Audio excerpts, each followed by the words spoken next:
Postavljanje nosiljke pomoću Z metode. Podignite krevet do udobne radne pozicije za vas.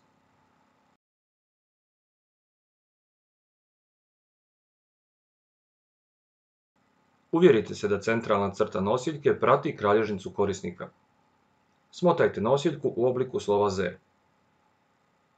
Zamolite korisnika da se okrene na leđa. Smotajte donji dio nosiljke kao slovo Z i gurnite pod nogu korisnika. Povucite remenje ispod korisnikovih koljena. Imate dodatnog prostora ovdje.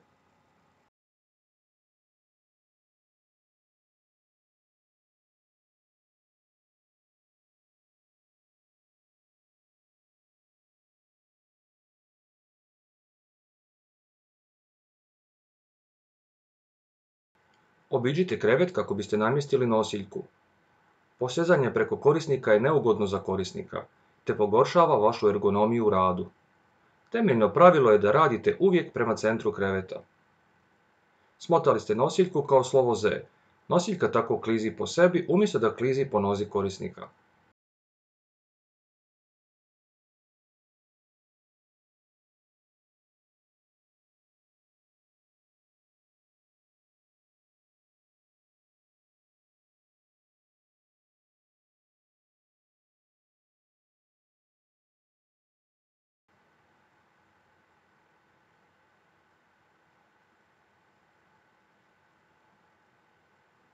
Nastojte vući s ravnim leđima i blago savijenim rukama, koristeći mišiće nogu umjesto mišića ruku.